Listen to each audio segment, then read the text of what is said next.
We're back for the second lower half of the White Piano Podcast. The lower half? Here. Why is it gotta be lower? Because it's after 5:30. I want to say second half, but technically it's after 5:30. But we're I've never good. heard that. I said the lower. Okay, you want me to just say second half? You trying feel to be better Michelle about that? Obama, The second half the higher half of the White Piano Podcast, right here at the Historic Mutual and We Musicians don't go low. Foundation. No, this is fun. We are White piano. now joined with Karen Griffin. Let me get correction. Karen E. Griffin. Excuse me, Karen E. Griffin. But before we get into I want that, a middle initial. Shit. I wanted to ask Shawn. Yes, ma'am. Do you have a favorite film?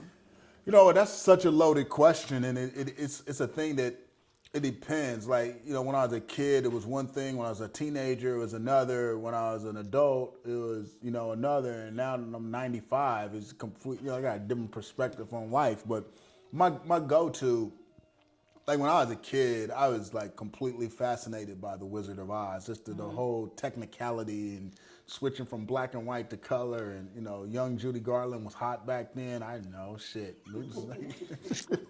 And from Kansas. I ain't see she from Kansas. I'm like, oh, she from around the way.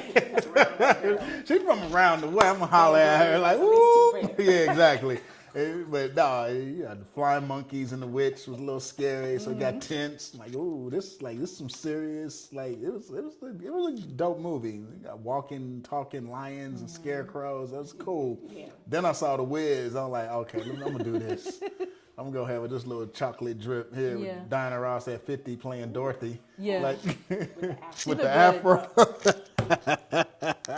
She was all of 50. She looked good. Yeah, she did. She did. Yeah, she needed a sandwich. She was a little thin in that movie. She was a little thin, but she's good. Richard Pryor was it was good. Yeah, Richard Pryor. You had to have Richard. But my guy, do you know who stole the show in The Wiz? Michael Jackson. Yeah. Oh my God, he was great as the Scarecrow. Yeah. Why didn't he not do more movies?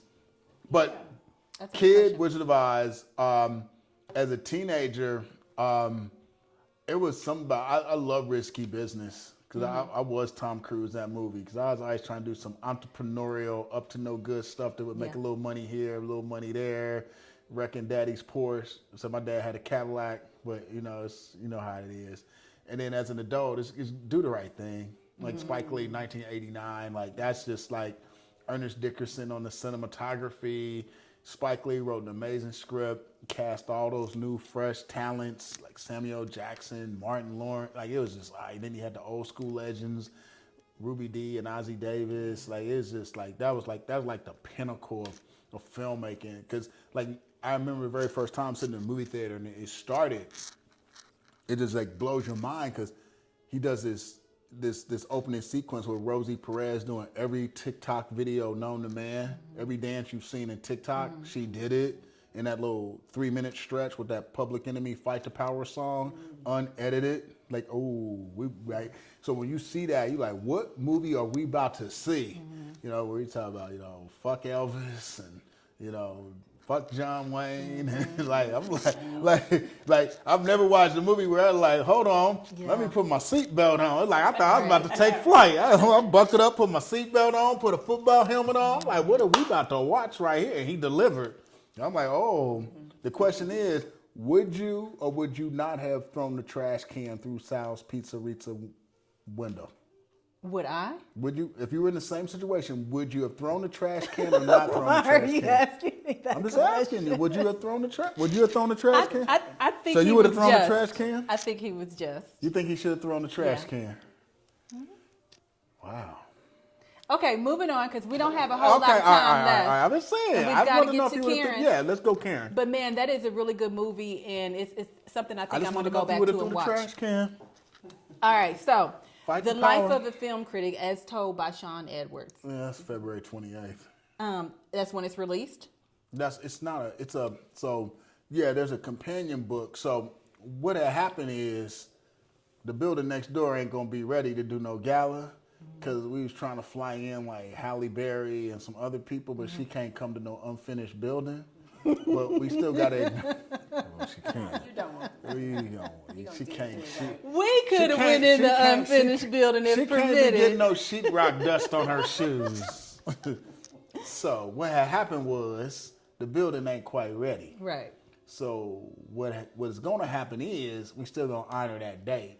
So we're going to do like this like wine and cookies thing, like you in like London high tea type thing.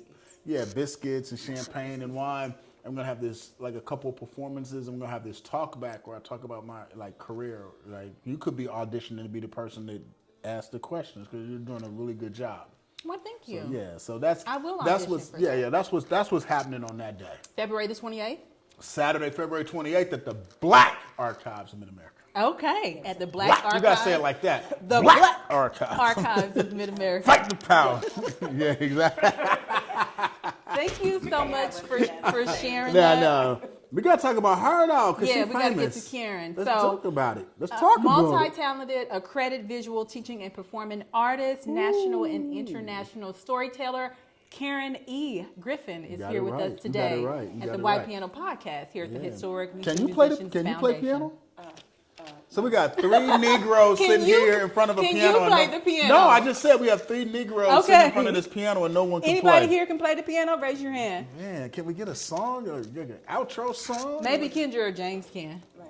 You know, I was going to practice, but not I just want today. somebody to play 99 Problems on the piano. Okay, not today. Wow, Karen. that's a dope song. Yes. So you are a storyteller, and you will be having an upcoming event next year at the historic Boone Theater. Correct. Let me ask you, how did you get involved in storytelling?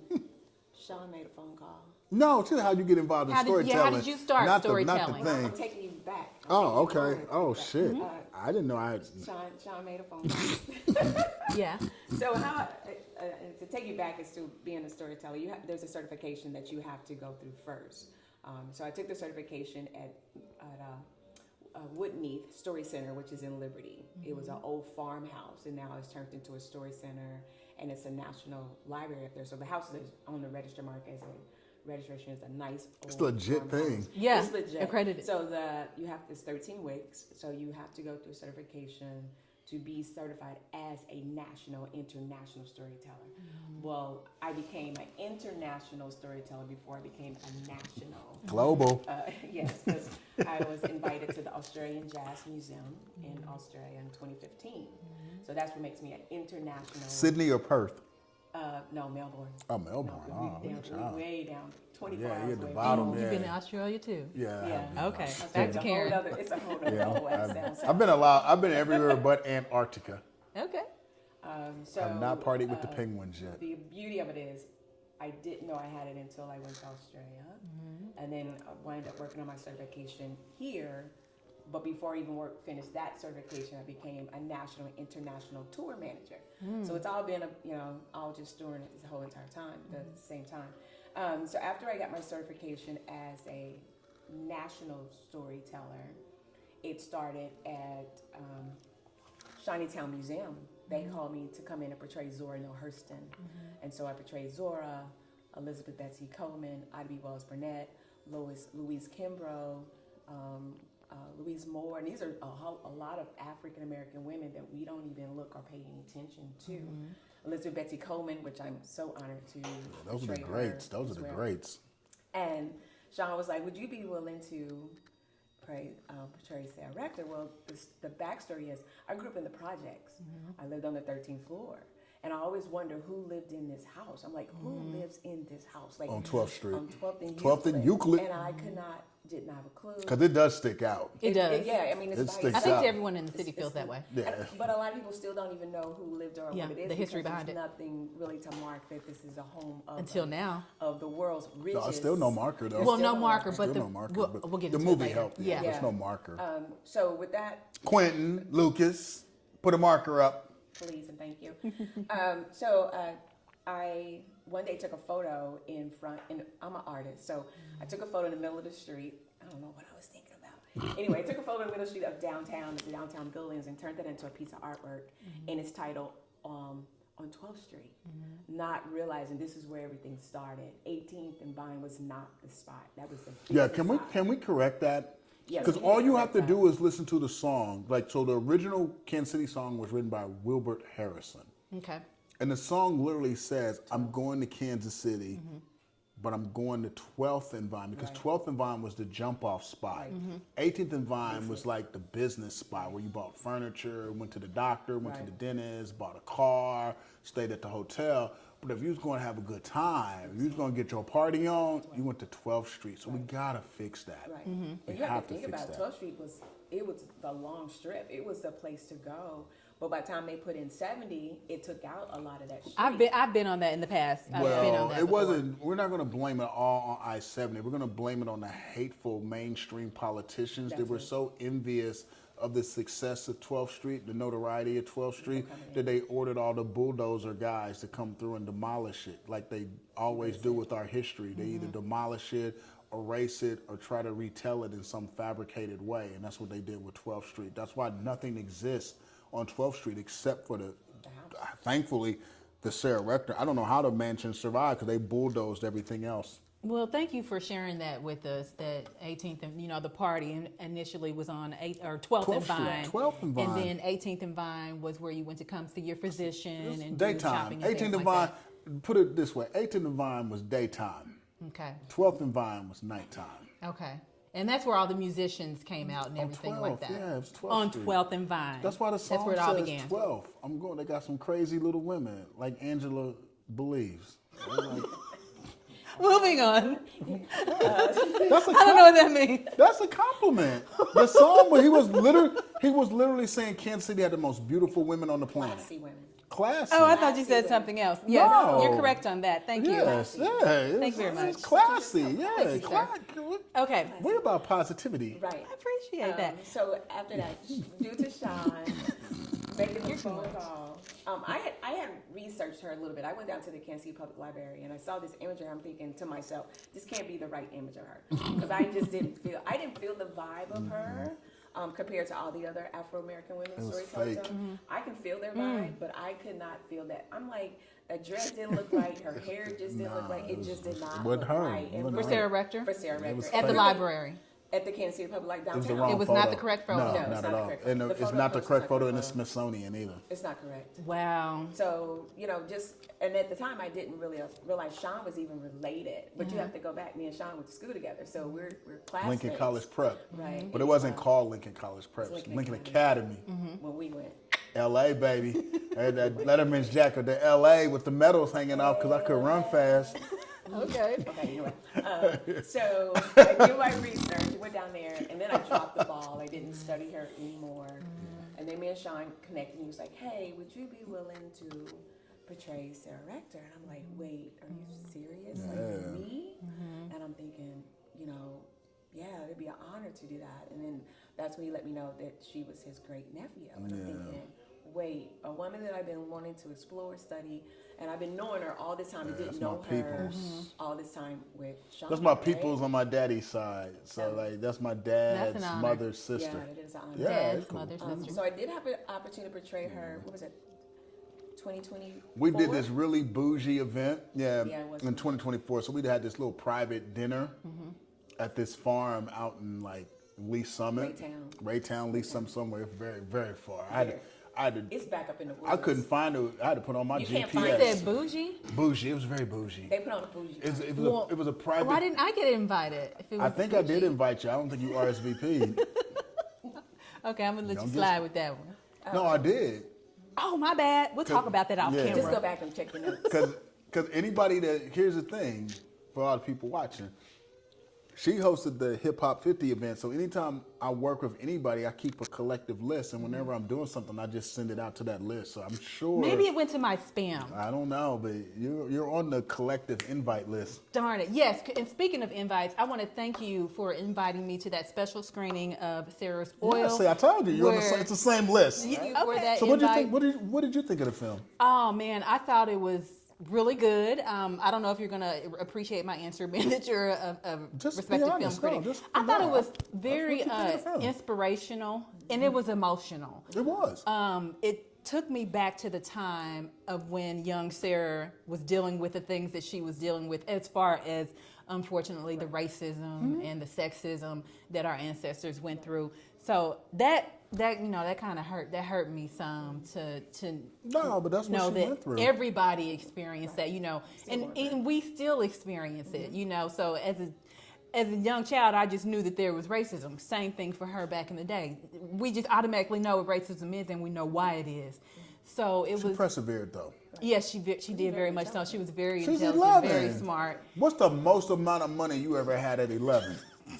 I have no idea. My piggy bank, the contents of my piggy bank. Okay, so she was annually earning $1 million a year, which is the equivalent of in 2025. That's the equivalent, like 20 to 25 million at 11. Yeah, it was. I'm gonna have to say her story was historic because not every 9-year-old is on a doll's row where they inherit land and get the unction that it's But not just got oil that, on it. but see, that's the thing. I love when people watch it, because if you go online, you hear all these comments like, welcome to the money, da, da, da, da. You got to remember, not only was she 11 years old and got millions of dollars, she was an 11-year-old black girl in 1920s America is not 2025 America. Like, as bad as we think it may be right now, it was 100 zillion times worse back then. Right. And the situation's unimaginable. And then your name is put in not just the papers in Oklahoma, but newspapers across the world. So everybody knows what your name is, what you look like, where you live at. It had to be people coming at her 100 miles an hour. I don't know how she survived. No, that's the second movie. How did she survive? Because everybody knows you. They know how much money you have because it's always in the paper. They know where you live. People had to be coming at her 100 miles an hour. I need a loan. I need this. I need that. And then you have people just outright trying to take it from her. And I don't want to. Like, I don't know how. I don't. Look, she lived to be 65. I don't know how she lived to be past 25. Yeah, that was a lot. That's a lot of stress. That was a lot. In that era, that's a lot of stress. I don't know. Like, I don't want to give a stress. spoiler alert. So I'm just going to say. What's the spoiler alert? I'm not going to give it, but there was a lot of things happening to kids, serious things happening to kids. Just to further iterate. Well, Hollywood's made that two time. movies about the same situation. Because Killers of the Flower Moon, directed by Martin Scorsese, was the Native American version of Sarah's Oil. They were killing the Native Americans. They were killing the black people because they wanted that land which they thought was no good. They wanted it back because they had all that oil, and they were jealous because these people were like receiving so much. It's just it's unimaginable. If I had a time machine, I would go back just to see what her mental state was like. I don't know how she look. I got people asking me for money because they see me on TV. Yeah. And I ain't got none. But literally, one time I went to the Milwaukee Deli downtown. I was just trying to order a sandwich because I'm hungry. And the dude who makes the sandwich saw me and noticed I was on TV. This fool asked me if he could borrow $1,000. Shoot your shot.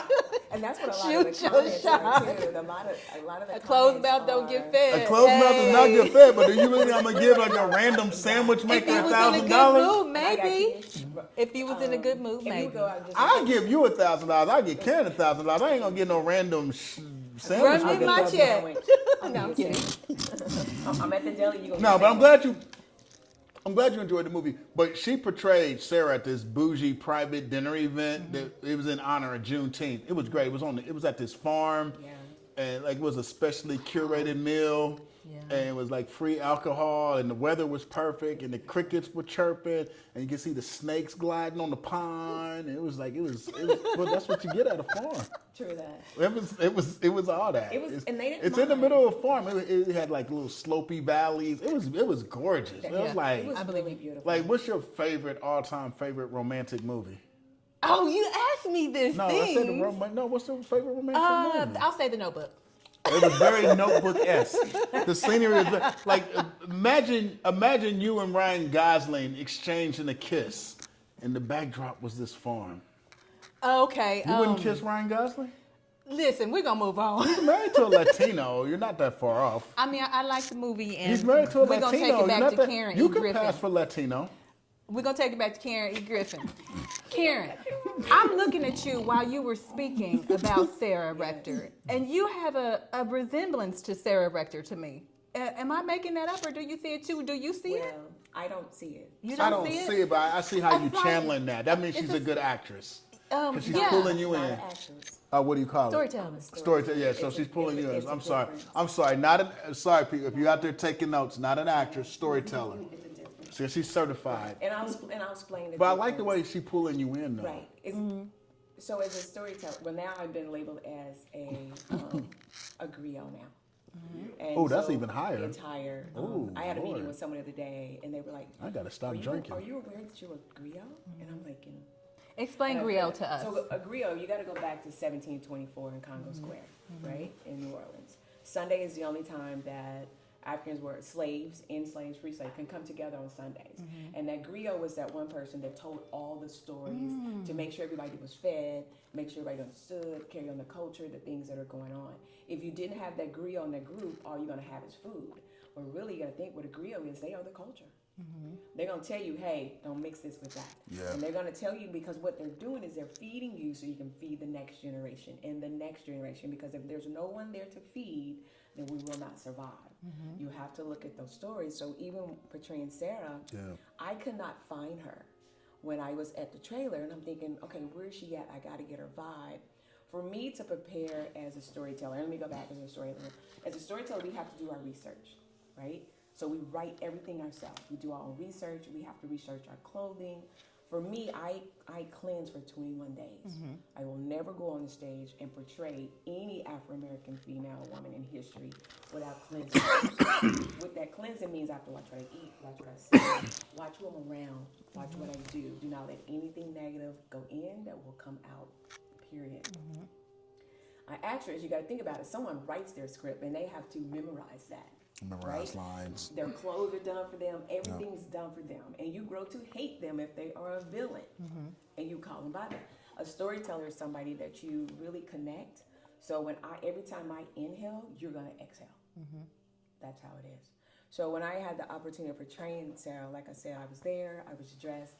My clothing, I researched all my clothing. You can ask Shawn. I have to go look at what she has so I can fit what she wore. You understand what I'm saying? My shoes are vintage, stockings vintage, and I always portray, when I portray Sarah, I always do my productions with Tyrone Clark. He plays an upright bass, and the bass he brought this time was, I was blown out the water because he didn't bring the wooden one. He brought a whole different, like a silhouette, right? And so I always portray him. We never rehearse. We come off the cuff. Because that's what our ancestors did. If we rehearse, then we're going to miss a point somewhere. Yep. If we come off the cuff, That's the beauty of it. That's the beauty. So you're not going to be rehearsing this upcoming. No. Oh, but wow. but you can see the performances. It's going to be all during World Cup, June and July at the Boone Theater. It's going to be incredible. Tickets are Is going it on sale also in the Black January. Repertory Theater? Yeah. Okay, Damron. so the Black Repertory Theater Damron Armstrong is like the director of the Black Repertory Theater of Kansas City and the Black cool. Movie Have you Hall ever of met Fame. Damron? Yeah. I want to say perhaps maybe in the past. Y'all would really I think hit it I've off. definitely Y'all would seen really him. hit it off. I need to meet him. Y'all would really hit it off. I need to meet him. But let me give this just intro about. So it's the Black Repertory Theater of Kansas City and Black Movie Hall of Fame presenting an evening with Sarah Rector, The Untold Story, which is going to be a story told by you, Karen E. Griffin. It's a one-woman show directed by Damron Armstrong, and it's going to have music in it. It's going to be food there. It's going to be drinks, and it's going to be during the FIFA World Cup. You said in June and July. Yes, ma'am. And tickets, they go on sale. Is it this month? We're gonna put them in January, not this month, January. Okay. Because we're gonna be hollering out on Argentinians. Yes. So the tickets Messi. The tickets when go you on ain't sale. on the pitch, baby. in I June. got you. I got 2 tickets for you, Messi, when you're not on the pitch. But you ain't seen nothing like this in Miami. I'm sorry, son. You haven't. So the tickets will go on sale in January. Do we have a date yet in January? No, but Okay, just but in January, and so Yeah, that's you all enough be on the lookout foreshadowing. for that. And then Yeah. where can they get more information about when the date is It's released? all going to when be they- on, go to BooneTheater.com. Okay, so Boone keep your Theater, eye, baby. Keep your eye on the John BooneTheater.com. Blind Boone. He played the piano. Oh, okay. Maybe he played it here. No, he might have. Everybody It's came a possibility through here. because Everybody came through here. Because the last time the lights were on, if I'm correct, at the Boone Theater was in the 1970s. Yeah. Last time was a human in there was said, but everybody been through the Mutual Musicians Foundation. One time I was at my family reunion and somebody said, "Your mama used to come through here." I was like, I believe it. Mm-hmm. That's probably how I got born. Strong possibility. Everybody. Mom been through here. That's how you got born. So I just got some information that the Mutual Musicians Foundation owned the Boone Theater. Oh, it probably did. That sounds about right. That is totally cool. Do we have any questions or statements? Yeah, let's from do a our couple audience questions before members? I go, because This is a good time to ask your questions parachute and out of here. whatnot. But before that, can we go back to Sarah so I can? Oh, tell for you sure, how sure. Yeah. I could not find her when I was around the people. Mm-hmm. She did not want to reveal who she was at all. So I had to go way out in the acreage and like over hill to actually find her and connect with her. I'm like, so this is what you feel like. So she was very spontaneous, again, very intelligent, very outgoing, very giving. When I say giving, really giving. So when you hear me tell the story, you're gonna know just how giving she was. Even though all people ever saw was, a little bit of her party life, but no one actually really paid attention to how much she would give. Still with her being the millionaire, and let me go back and clear it up because, nowadays it's black woman. Back then she was the world's richest negress woman in That's the what world. they called her. So that's what she was called. She was not called a black woman. And so when so even when I portrayed Afro-American women history, I never say black because I'm in the 1920s. Black was not the word. That wasn't the word. So it's either Afro-American, That's the 70s. or it's colored woman, or it's Negro woman. Even when I portray Sarah, I will never say black woman. Yeah, because that was the 70s. Yeah, she wasn't black. You want to stay correct. Even in closing with the show, when I portray the women, I never say the year because I'm in character. So if I say, "Oh yeah, I died in 1962," no, because you're alive. You're alive. So You're alive. you You're have alive. to Yeah, stay. you're You alive. just end the show, just end it. It's amazing. Make sure you're there. We're gonna make Oh, sure. I am. No, we're gonna get you a media pass to opening night. Oh, I'd love You're that. gonna be sitting in the front row. Thank you. We got you, I girl. appreciate that. I'm You so and looking James forward to it. McGee. I'm so You and looking- James McGee. I'm Front so- row. Look, this is wild though. You looking forward to that, James? Yeah. I'm looking forward to it. Everything. Hopefully, we get your eye situation together He'll before be then. fine, but this bathroom is taking me through because they got men, gentlemen, men. They making sure that you gotta be a man to go use that bathroom. Privately owned. And then it says, "Wait here." And this says wait here, and then you can't smoke in For the there. next man. Like I'm gonna be sitting on I the don't toilet know. like, ooh, I'm constipated. Let me. I do have some questions that were Good Oh, let's go. observation. What's online, baby? What's the questions? Are we at a good stopping point? yeah. Okay. we'll run through them. So, Miss Karen, who styles you? Oh, Wow, that's crazy. I know. yeah. Who know. styles you?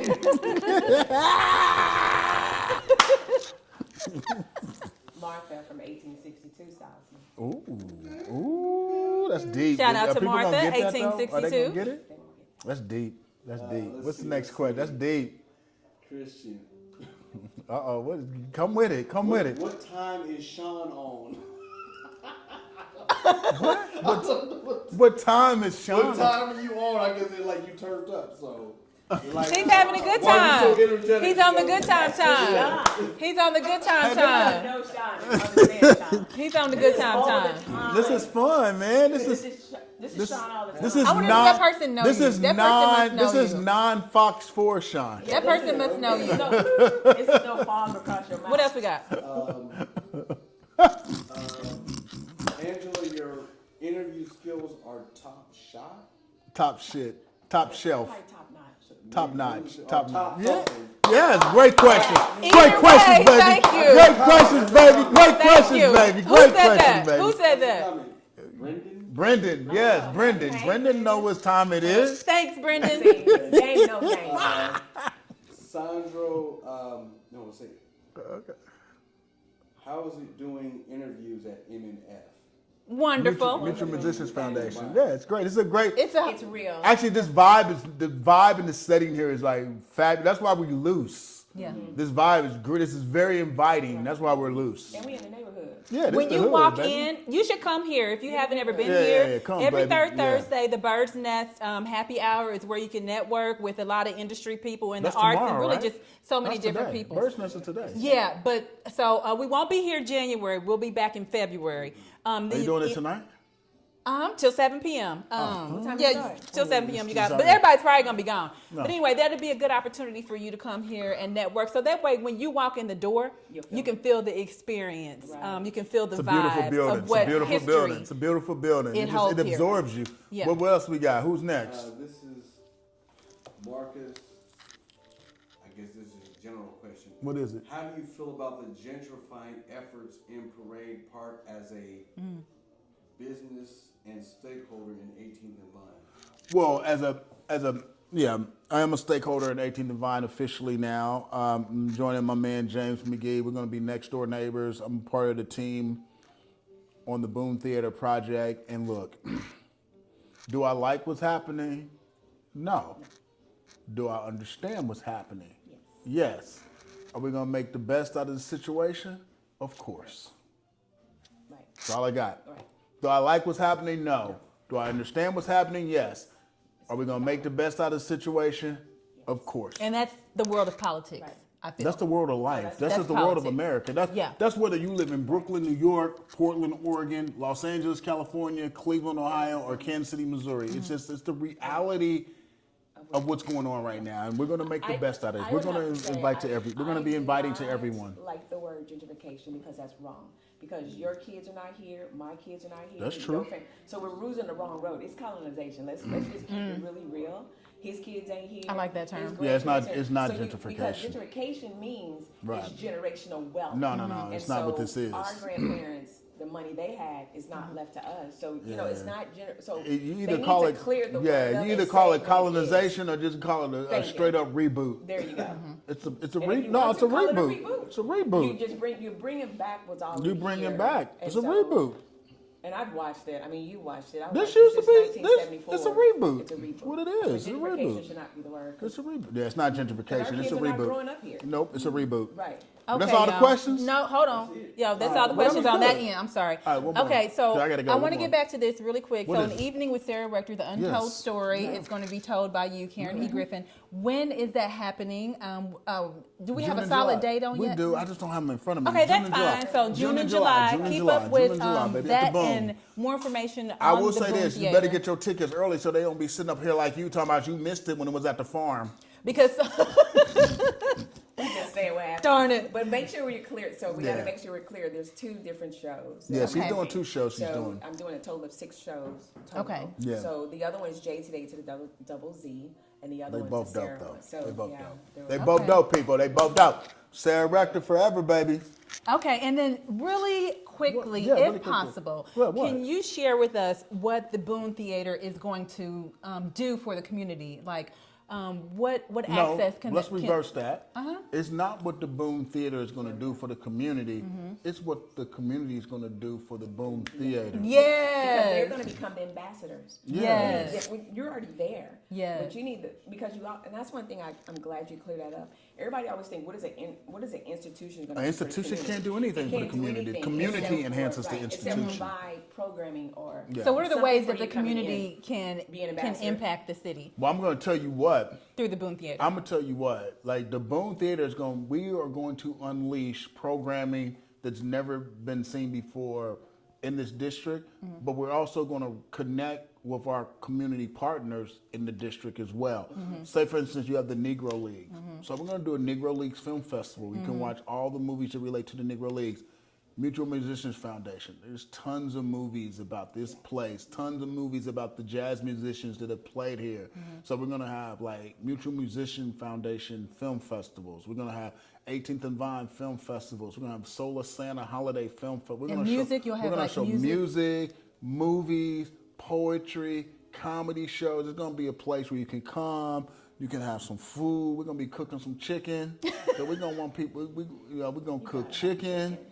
And we're gonna be slinging, like just like here, we're gonna have drinks. We're gonna have chicken. We're gonna have fun. It's just gonna be. Can I get some fish? It's gonna be. We're gonna have of course. Okay. It's all of that. It's gonna be. It's gonna be. Yeah. It's Can I get some baked fish? It's gonna be a community. It's gonna be a community hub where we show film, where we have concerts, where we do poetry, where you can get married in there. Like, we need black folks to get married in the hood. Like, a lot of cultural special events will be happening there. Yeah, so when's your engagement? Okay, we are talking about the Boone Theater, right? Thank you, Kendra. We have 2 more questions, and then we're going to wrap up. All right, 2 more. What's the next? Y'all don't know my business like that. Who said I was? Moving on. How do you think the World Cup will benefit the district? The World Cup's going to benefit the district because, look, I've been fortunate enough to travel. I've blown through 4 or 5 passports. I've been everywhere. When I tell people in Tokyo or Johannesburg or London or Paris or Melbourne or wherever I've been, I tell them I'm from Kansas City. The majority of the time, people are like, oh, jazz, 18th and Vine, jazz, 18th and Vine. That's what they know. So when they come here, when the world descends upon Kansas City, and we know the 4 countries that are coming here already, and then we're going to have a mysterious 4 because we have 2 qualifying matches. So we don't know those 4 countries yet. But they're going to descend on 18th and Vine because they want the real. They want the authentic. What people don't realize is the World Cup is a sporting event that's designed for the 1%. You have to be rich to participate in the World Cup. Rich people in general are highly educated. Highly educated people already know what they want to experience. And in general, highly educated, well-off, rich individuals seek out authenticity. Right. They want to come here and experience what a jam session is like at 4 a.m. They want to come here and get their drinks here the way Charlie Parker got his drinks, the way Ben Kendrick got his drinks, the way Mary Lee Williams got her drinks. They want the real. They want to know what it was like when Sarah Rector threw those parties in her mansion. They want they want the realness. And the only area that provides realness in Kansas City is the 18th and Vine Historic Jazz District, because everything that Kansas City is known for is rooted in blackness. Kansas City's known because of the Negro Leagues. It's in the title, Negro. Kansas City's known because of jazz. Jazz is what? Black music. Whether you agree or disagree that it originated in Kansas City, New Orleans, or wherever, I agree. It's black music. What else is Kansas City known for? Barbecue. Barbecue's black food. Ollie Gates will tell you that. White folks didn't get cute with barbecue until 15 years ago. Back in the day, barbecue was throwaway food, because that's what we do. Black folks turn scraps into gourmet. Yum, yum. Barbecue was black people's food. And lastly, if you want to argue that Kansas City got put on the map because of the Kansas City Chiefs, who were the most prominent players? Patrick Mahomes and Chris Jones. They are what? Black. So Kansas City's known and rooted in blackness. So the 18th and Vine, to answer that question, 18th and Vine Historic Jazz District will benefit greatly because people who travel want authenticity. Yes, thank you. That was a wonderful response. Thank you so much for that. What was the next question? Is that Kansas City, this district right here, we are the heart of the United States of America. Yep. Anybody coming from the east to the west, you're going to hit 70. Anybody from going north to south, you're going to hit 35. Where are the crossroads at? Right here. So we are the heart of the United States of America, and we're the only states that are touched by 8 other states. 8. So we're going to win. World Cup, baby. Yep. Let's go FIFA. Missouri River all day. The next question was, when are Karen and Shawn going to be back on the show? Who asked that question? Whenever we get the invite, baby. Oh. Whenever we get the invite, call me, baby. Hey, anytime. Angela, believe in me, Angela. Anytime. Believe in me. Yeah, 311. Yeah, believe in me. You don't know that song. You too young. You don't know that song. Y'all are always welcome. You wasn't even born when that song came out. You be fishing. Y'all are always welcome. You wasn't born when that song. Come here Who on the sang white that piano. song? I don't know, but This is the time that we're going to say bye. You just answered it. You Time. just answered it. All the time. There you go. All right, thanks for tuning in to the White Thank y'all Piano guys. We love y'all, Podcast. baby. See y'all Yay! 5 p.m. to 6 p.m.